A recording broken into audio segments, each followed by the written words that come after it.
So, what's the first thing to do in inventing your invention? Well, the first thing, or the first step, may seem obvious. It's actually gathering information.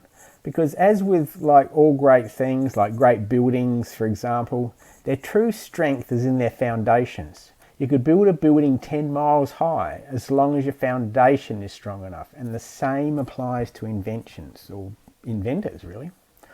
All great inventions and businesses grow from a strong or stable pool of knowledge or information. It gives you just a strong, stable base.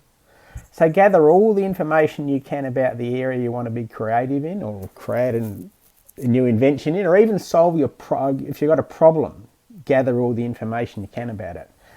But please remember this, and this is the most important step with gathering information.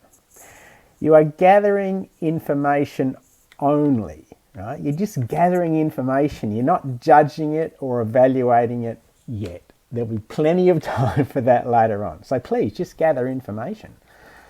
Now, in my example, I was faced with the challenge of inventing a product which would compete with Lego. Now, Lego was a $1 billion company which dominated the retail shelves. So this is what I did first, after I got over the initial panic of how am I going to compete with a $1 billion company, of course. I researched and listed all the things I knew I could discover about Lego and its products. Like, you can write the list down, you can just keep it in your mind, but make a list of all the things you know about it. Now, here's some of the information I gathered about Lego in order to create better blocks. Like, it was a $1 billion company. It was a market leader. They produced a really high quality product. They had global sales. Now, their blocks were mainly primary colours. They were predominantly rectangular or square in shape.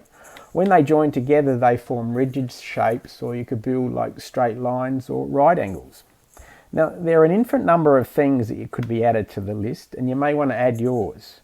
But if you're creating your own invention or coming up with your own ideas, make your own list of your own relevant information. So after you've made the list, we have a great list of information, but it's a bit of a so what.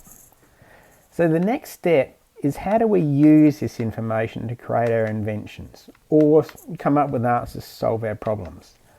That's in the next episode, but in the meantime, ponder this. When your great invention or your solutions to your problems become a reality, what will your life be like? How will it change? Who will be in it? Will there be new people in it? The same people in it? And what will you be doing? So just ponder this, and I'll see you in the next episode.